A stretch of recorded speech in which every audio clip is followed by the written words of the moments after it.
If you are a younger woman, I'm going to share with you some of the learnings and mistakes that women in their 40s and 50s have shared with me, especially when it comes to dating and relationships. I'm an author and a journalist, and my area of specialism is women's journalism. I also used to be married. I am no longer married. I'm widowed.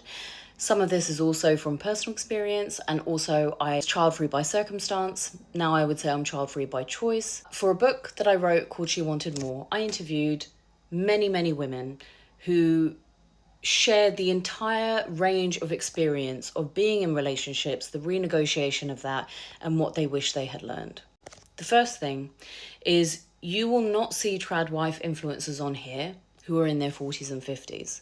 The biggest reason for that is because believing that a man is a financial plan or is someone who you should center your life around may seem okay at the beginning. It may give you purpose because society tells you that your proximity to a man, if you're a woman, a heterosexual woman, gives you purpose. You might even feel accepted by society, and you might not notice, for the first maybe 10 years or so of that relationship.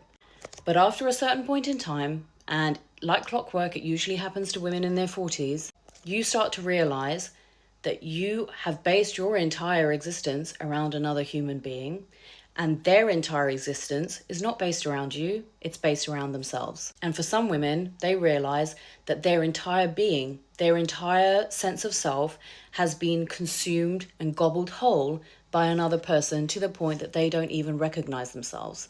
And so what tends to happen for women in their 40s and 50s is the reason why they're not influencing around that lifestyle is because it's not sustainable, especially if you want things like good mental health and well-being and happiness and joy. And so something that you will hear from divorce lawyers is a lot of those types of women tend to be in their offices. Let's talk about the idea that a man is a financial plan. They're not.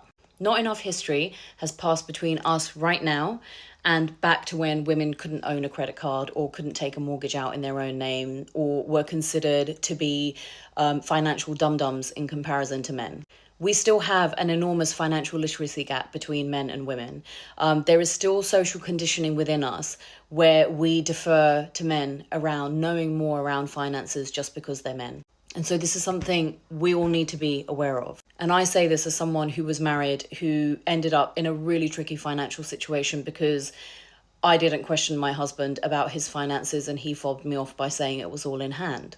One of the biggest lessons that these women in their 40s and 50s will tell you is that it is absolutely normal, if not necessary, especially if you are financially entwined with another person, especially through marriage, if you're in a long-term partnership, if you own assets together, to know what is happening with their finances and to have transparency on that.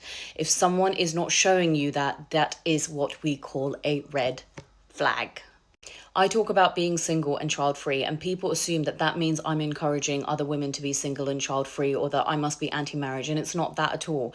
The entire reason of why I talk about what I talk about is to provide women with options no matter what choices you make. To elevate storytelling so that you can see a range of identities and organize your relationships, your career, any fucking which way you want, but to realize that there are options, because for women of my age and older, we did not realize what options were available to us because social conditioning meant that we thought that there was one narrow little path that we had to walk down. It was only until we woke up, because we had lived enough life, we had made enough mistakes to know that actually we had a fuckload more options than we thought we did. In any situation, if you are not sure about a person, do not get married to them. Love is important, etc., whatever. But marriage is a legal contract, and trying to extricate yourself out of that is so much more difficult than had you just waited or asked yourself some questions or seen more of this other person's character. To which I would also say another enormous piece of advice around this from many women is to make sure it's okay. You don't have to have the same interests. You don't have to be in each other's pockets all the time. But is there a compatibility between the two of you to understand that your relationship, especially if you are entering into a marriage or something long term, definitely if you are having kids with them, because arguably that is a much more binding contract situation than marriage is, right? Do they show the willingness to talk through, to evolve your relationship? Because the person that you are now is not going to be the person that you are in 20 years. That is not an if or a might. That is an absolute. That is just how human evolution works. Not the evolutionary cycle, but how we change as people. And finally, I had spoken to women whose husbands had called time on their relationships 30, 40 years into the marriage, okay?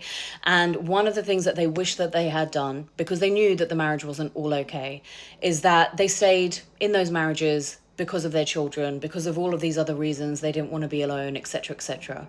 And so they ended up spending years upon years with someone that they didn't really much like, but they were doing it because they were trying to kind of keep up appearances. And at the end of it, they were furious because they had sacrificed so much for these relationships. You don't have to wait for another person to determine what your story should be.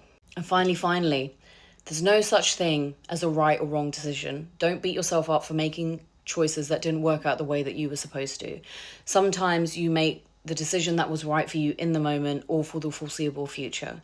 But just know that you can extricate yourself out of any situation. You can start over again. I have spoken to many women. They are the proof of this. Good luck.